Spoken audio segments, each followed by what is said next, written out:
Welcome to Fireside Nets, episode 175. We are your hosts. I'm Spen. He's Pete. This is the number one podcast for all Brooklyn Nets news, reactions, opinions. Number one, as Pete holds it up for everyone watching on our YouTube to see, or Twitter. And for all those listening, don't even look at the numbers. Just know that we are numero uno. Unlike our Brooklyn Nets, who are not number one in any situation right now. Tough week for our Brooklyn Nets, 1-2 on the week. We're really going to dive into the last two games, losses against the Sixers and the Heat. We'll talk about that win over the Magic a little bit, but it happened so long ago. I feel like Pete is like 3 years older since that Magic game. I've grown a beard, shaved it off, regrew it. So we don't have to talk too much about a dominating performance against a team that the Nets should beat. Pete, how goes it, man? How are you? I'm good. I'm just I'm going through a little cycle of getting writer's block, I guess you could say. Had some stuff with the family needed to be taken care of right before Thanksgiving, but I'm good. I'm ready for the holidays to start. I think it gets pretty crazy around this time, right? You know, where are you going for Thanksgiving? Who's bringing what? Who's got drama with who? Who's bringing the turkey? Who's making the stuffing? My brother conned me into a ride. Shout out to my brother Nick, former co-host of Fireside Nets. I had a business meeting in the city today. It was downtown in Soho. My brother, who lives uptown, texted me. He goes, "Hey, what are you doing?" I'm like, "I actually have a meeting in the city." He goes, "Great, you can give me a ride home." So I had to pick his ass up because I can't, say no to my little brother. It's a problem I've had my entire life, especially when he wants me to take the fall for him. But let's get into it, Pete. So first game we'll talk about Sunday, weird start time, a 3 p.m. start time, and that was in Brooklyn against the 76ers. We lose this game 121-99. It just seemed like the Sixers took control in that second quarter and then never really looked back. Embiid was dominant in this one, 32 points. He was 11 of 24 from the field, but he went to the line 10 times. He was 9 of 10. He had 12 rebounds. He was 1 assist away from a triple-double. So this is why the Sixers can be so dangerous without James Harden. If you have your center Embiid, who is known for being a scorer, one of the best, probably if not the best scorer in the low post in the league, if he's going to get you 9 assists, Pete, that's pretty fucking hard to stop. Oh yeah, there's no one that you could really kind of counteract him with. You got Claxton, but even then, that's an issue. It's always going to be an issue with Embiid. Who else did well? I think Maxey put up a great game. He had 25 points, shot 8 of 20, 6 of 11 from 3. Moulton creamed our ass, shooting 8 of 10, 4 of 6 from 3. And man, you talked about the second quarter, and I'm going to get to the Nets stats in a minute, but the Sixers closed the second quarter on a 23-7 run, 15 straight points in a span of 3 minutes. That it turned a 3-point deficit to a 12-point Sixers lead. And I feel like that was sort of the game. Yeah, I'm not going to disagree with you there. Here's what I've kind of come to grips with, and I think that all Nets fans need to, turn their volume up, listen to what I have to say right now. So far, we've had losses 2 against the Heat, 1 against the Bucks, now 1 against the Sixers, and then 1 against the Heat the other night. But realistically, the top 3 teams in the East, the Bucks, the Sixers, the Celtics, have all had their way with us. If they are playing good and we are playing good, those 3 teams can get to a level with their talent that right now, with our injuries, we just can't get to. Okay? Embiid and Maxey did what they're supposed to do. Maxey had 25 points, like you mentioned, 8 of 20 from the field, 6 of 11 from 3, 10 assists for Tyrese Maxey. They were able to do what they do on a nightly basis, and we just don't have that scoring punch, right? And when it wasn't them, you brought up Melton. Melton did not miss. Like you said, he creamed our asses. That was a great way to put it, Pete, because I don't really know what that means, but Me either. He destroyed us.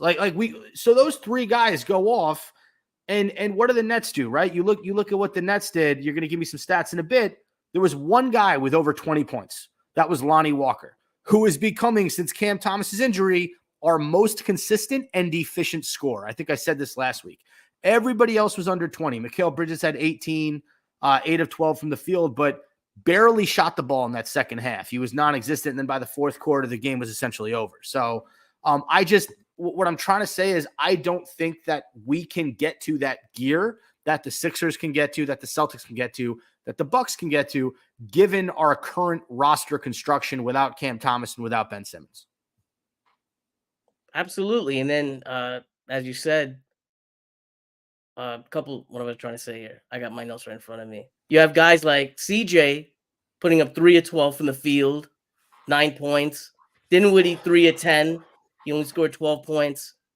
Not only it's so tough when you're playing a team like Philadelphia when we have all these guys out, and then the guys that are in having bad games. It makes it impossible. I don't think Nets fans should be upset about a loss like this, because games like this are going to happen, especially when the talent doesn't match up, especially when we have injuries to 2 starters. Like, our best scorer is out.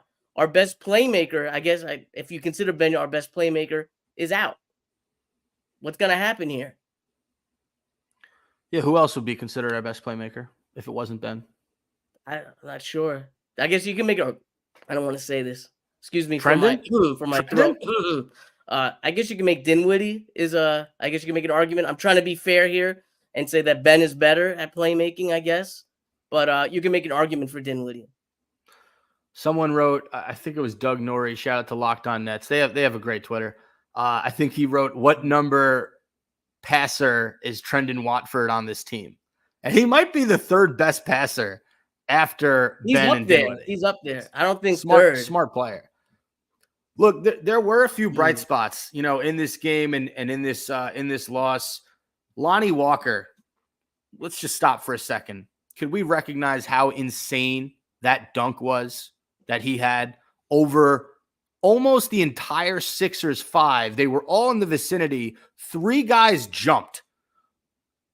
Pat Bev watched. He was the only one that didn't jump. So maybe 4 guys jumped. Lonnie Walker dunked on 4 heads at the same time. It was one of the most incredible in-game dunks through traffic I had ever seen in my life. Embiid jumped. I'm not going to get the other 3 guys on the floor right, but to see this guy playing with such confidence, this is his 6th year in the league, and he said he is playing with the most autonomy he's had in 6 years, and he's sort of unlocking different offensive elements of his game. Just an insane dunk. It got top play on SportsCenter, Pete. Out of the top 10, number 1 on SportsCenter. Shout out to Lonnie Walker, man. 26 points and probably the most impressive dunk we will see all year from the Brooklyn Nets.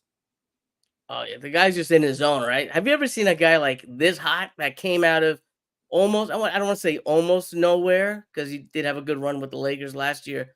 But what a surprise. I got to start eating I got to start taking some shit. I got to start taking some L's here. I was a little tough on him. You were tough? No, I want to know why you want to take L's. But he keeps on going off. Like, I don't know what to say. I don't know what to say. That when the guys, if you're hot, you're hot. The guy's hot. You got to give him the rock. I'd even start him.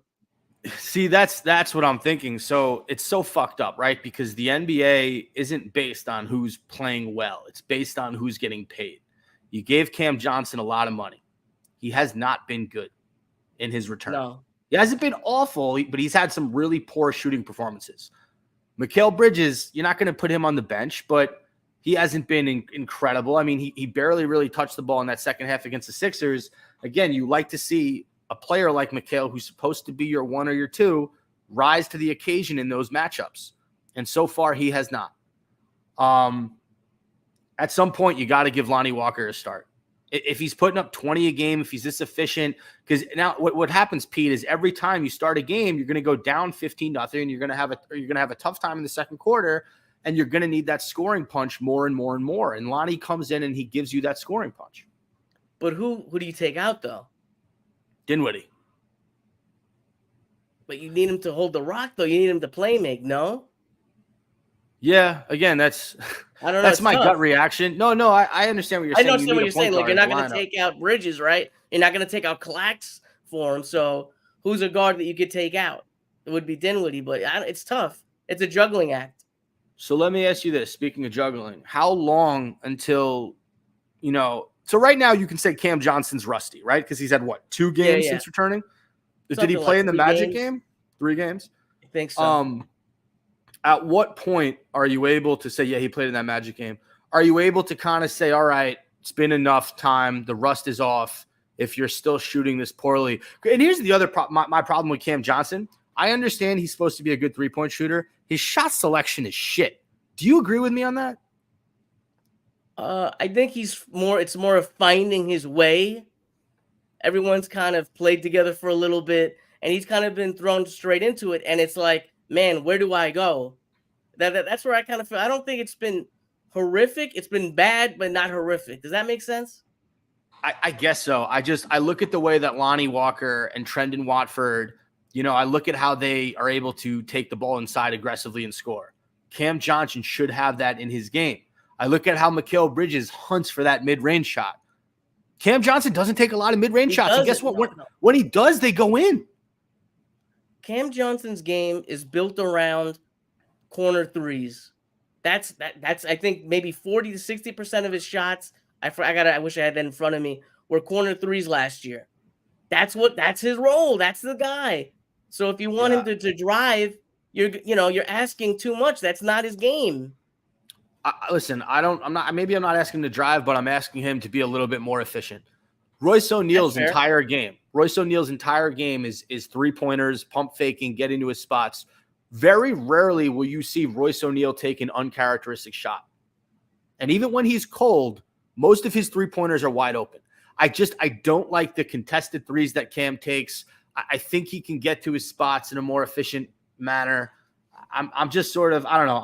I'm going to give him a few more games to like shave the rust off because I get it. He's coming back from a hamstring injury. That is rough. I just haven't been pleased with him since he's been back.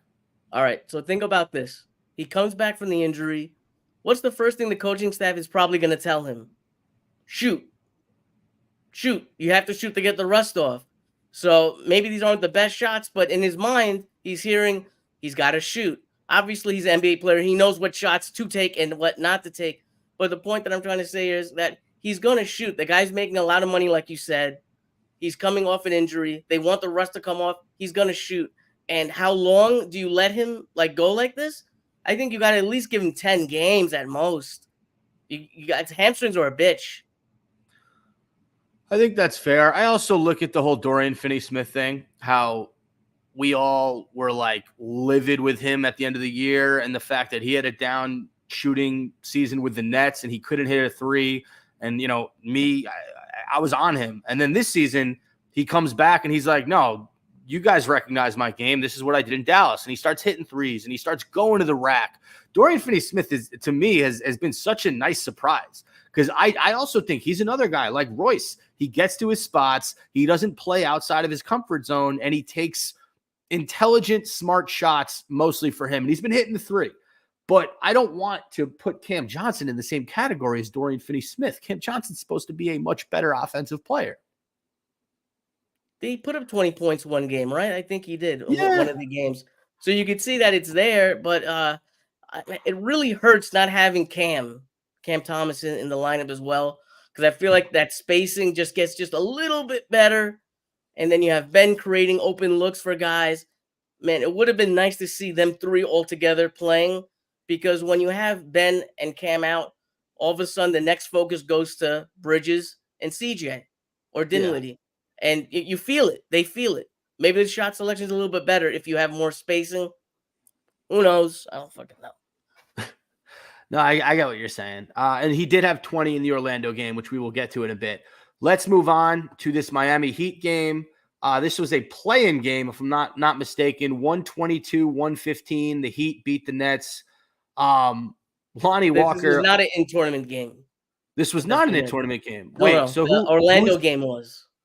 But we're 1-2 in the. So yeah, we lost our record. Boston. Oh, we beat Chicago, lost to Boston, beat Orlando. Okay, so we're 2-1. I got you. That for some reason I thought Miami was. Okay. So not an in-season game, normal game, 122-115 Miami. The first person I want to blame for this loss is none other than Brian Lewis. Did you see that pregame shit with Spoelstra? I did not. Oh yeah, I did. I did. I did. You Talking did, about the yes. Nets consecutive wins over them. Yeah, Stupid. that's painful. That's painful. Just no, not to ask that question, Brian Lewis, because what you did is you gave them motivation. Coach Spo brought that back to Butler and Adebayo and those guys, and he said, "Hey, you guys know that they're treating the Nets like they're our big brother all of a sudden, and we can't beat them. You guys want to go out and show us what you can do?" And they absolutely just took care of business. I thought in that first game that we won, I didn't think that Butler was super dialed in. He was dialed in for this one.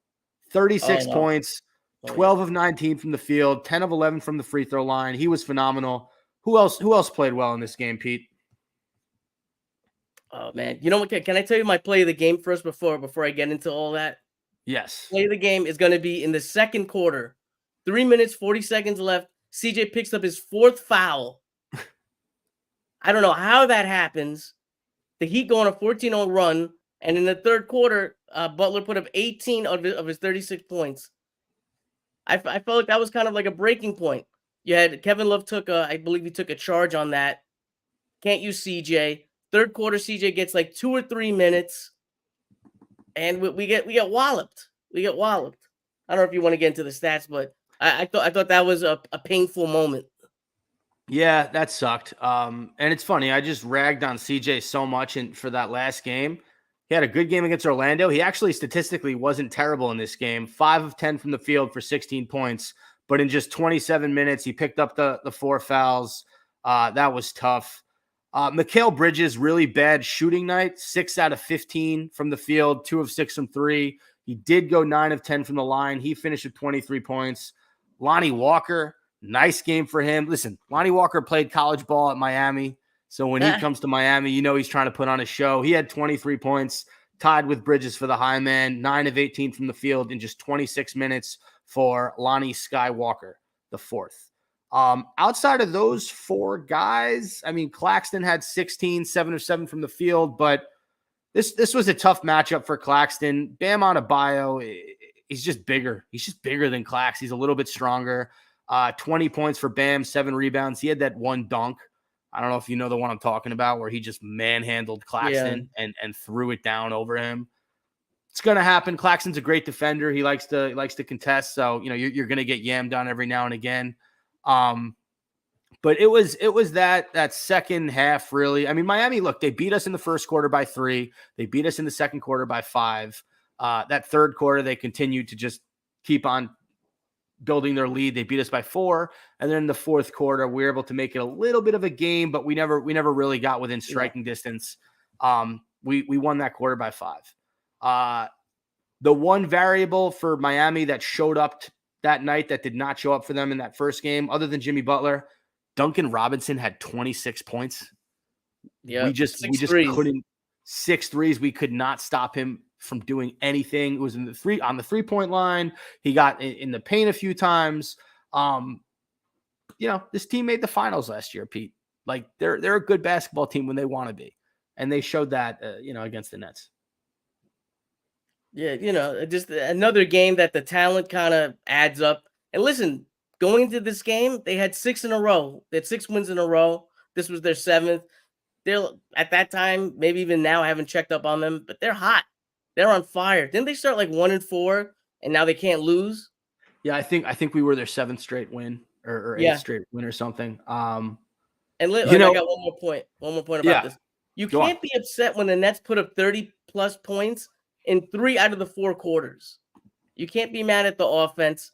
Obviously, you don't want to give up 122 points, but missing a couple guys, that's the difference. I feel like this was the game that Ben was really missed. You really could have used Ben at some point.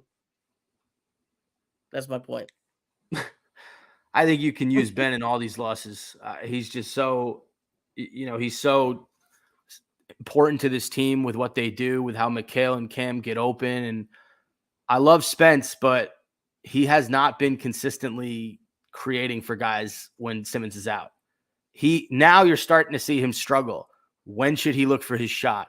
When should he look for his pass? If he doesn't shoot enough, and listen, I'll give Dinwiddie a little bit of slack here. I think in a weird way, he becomes the most criticized guy on the roster Because if he's shooting, if he's shooting every time he brings the ball down, oh, he's shooting too much. I heard Ian Eagles say something in that first quarter against Philly. Dinwiddie's taken a lot of contested twos in this quarter, or maybe it was Miami. And then, on the other side, if he doesn't shoot enough, if he's super passive, everyone gives him shit anyway.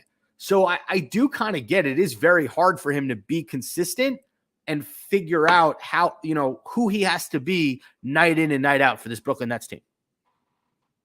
Yeah, it's man, it's tough when you support a player like a lot, like I have, and then he goes on a streak like this. It sucks, but I don't know. I just feel like this team is out of whack with all the injuries. When you lose 2 starters on any team, you're gonna see some issues arise, and this is it. He went from Spencer Dinwiddie went from being what? What do you got to say? Go ahead. I was about to say that was such a great way to like not blame Dinwiddie. It was like, yeah, well, you have two starters out. Like you're giving the coach answer. I'm on the company line here, okay? On the company line.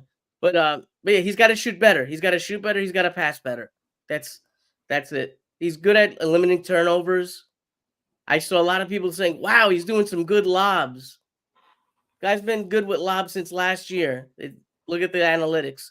But this team is not going to win if Spencer Dinwiddie is leading them in shots every game. They need help from CJ. They need help from Bridges. That's what it is. Yeah, I'm just their starting lineup. I'm trying to think how they can change it up to add Lonnie Walker. But even if you add Lonnie Walker, and Lonnie said the other night, he goes, "I got to learn to create for my teammates a little bit," which I thought was interesting because he's very low best assist scorer. Yeah, mm-hmm. But that's the issue. Eventually, people are going to just start honing in on it. I can't talk right. Like people are going to start honing in on him. I don't know if a Lonnie Walker Dinwiddie backcourt makes sense with like Bridges and Cam Johnson. I don't think so. I don't think it does. Not at all. To add a little fuel to the fire, I just wanted to announce this. Jalen Brunson was named the Eastern Conference Player of the Week for Week 4. He averaged 28.5 points per game and 6.5 assists, shot 54% from 3, and led the Knicks to a 3-1 record. That's tough. That's tough. You care about that shit? I'd like to think that we have, some of the best players in New York. None of our players have won Player of the Week. Yeah, I do care about that shit. Okay, listen, they get Player of the Week. We get rings. Okay. We don't have a ring yet. The one thing I wanted to say about the Miami game before we move on. Sometimes what I'll do, when I watch games, and I try to watch them live, but I'm an adult. I have responsibilities. So I DVR every Nets game, and I'll watch like 30, 40 minutes after it starts.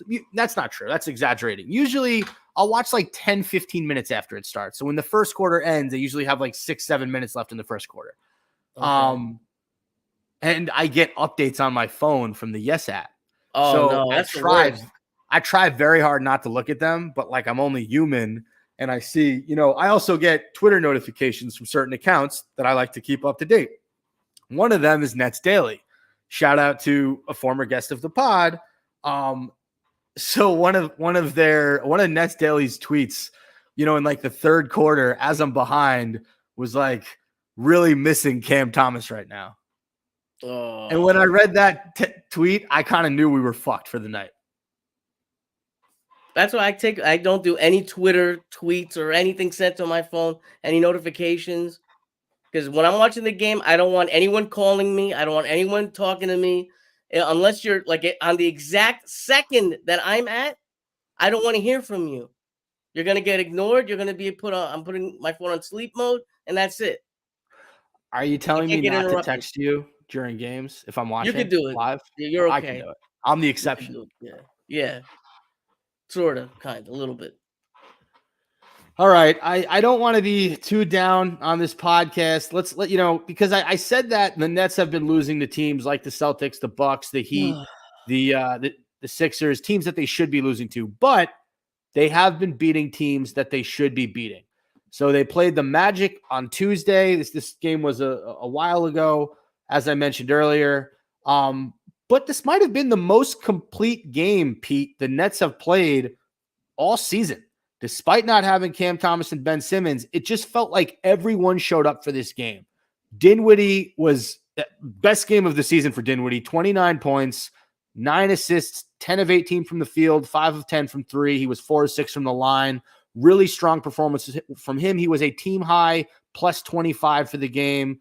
Mikal Bridges chipped in 21 points. Cam Johnson had 20. This was a solid game for Cam Johnson, 7 of 11 from the field. You like those numbers in terms of his field goal efficiency.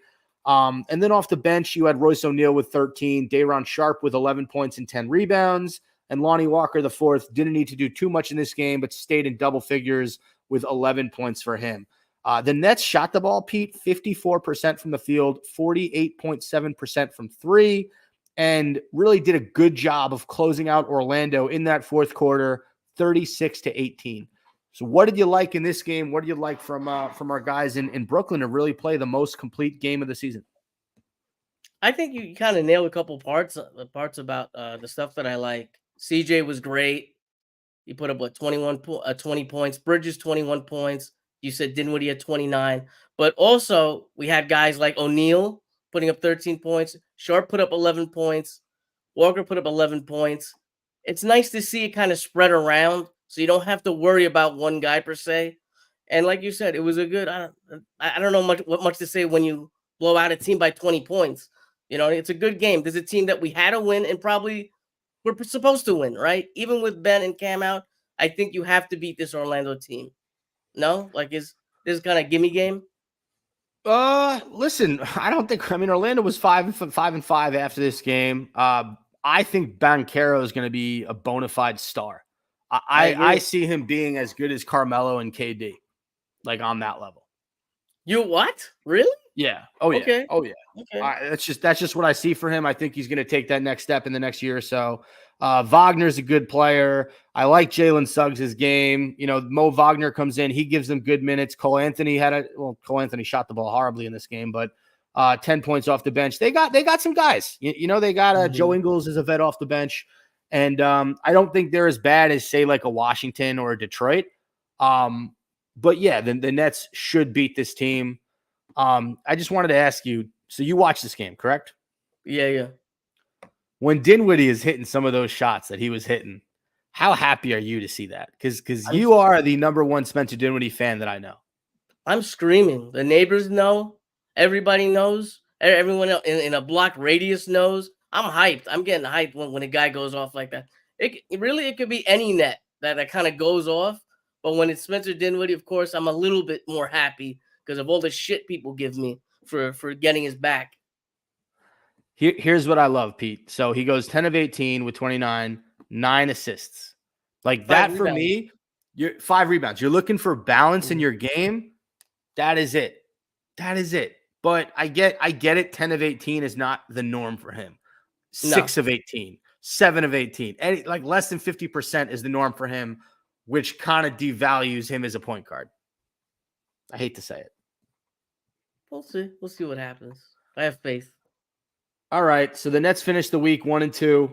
Our next game, Pete, I'm going to pull up the schedule right now. Our next game is against the Hawks, and that is on Wednesday night at 7:30 p.m. Winnable game. Oh, absolutely. What do we got after the Hawks? Do you have that in front of you? Yeah, I do. So after the Hawks, it's Miami on Saturday, Chicago on Sunday, Toronto on Tuesday, and then Charlotte a week after Thanksgiving. So in those 5 games, Atlanta, Miami, Chicago, Toronto, Charlotte, 4 of them are at home. The only one on the road is Atlanta. What do you think we should go? 2-3 with the injuries. Say 2-3. I would be very keep in mind Tuesday is an in-season tournament game, the Toronto game in Brooklyn. So that's an important game if you care about the in-season tournament. I'd love to win that game, and I definitely feel like we should win one of the Bulls-Hawks games. Bulls-Hornets games. Heat game, I might just chalk off to a loss. Hawks, I feel like, are just going to give us trouble. I'm not sure why. Yeah, I see us going. Okay, so Hawks is a loss. Heat is a loss. Chicago's a win. Toronto is a win. And then Charlotte is that game where we beat them, third game into the season in October. That was our first win. We actually crushed them. That was the only other blowout win we had. So do we do it again? I don't know. I'm going to go out on a limb and say we do beat Charlotte. We go 3-2 in the stretch. I say 2-3. So close, 1 game difference. I did want to end it on a little bit of a fun segment. That Lonnie Walker dunk, it brought up memories, right? There haven't been a ton of posterizations from Brooklyn Nets, New Jersey Nets over the years, but we definitely have a few. So some that come to mind. One of my favorite dunks was the Gerald Green between his legs on the fast break dunk. One of the coolest in-game dunks I've ever seen. Vince Carter, take your pick for which dunk. The dunk over Alonzo Mourning, the behind the head dunk to win the game. And then just like every other dunk in between from VC, he had some electric highlights here. And this isn't a net, but for some reason, I always respected Kobe Bryant's dunk over Gerald Wallace. Oh no, that was a horror. I hated that dunk. Why? Because Kobe is one of the greatest to ever do it.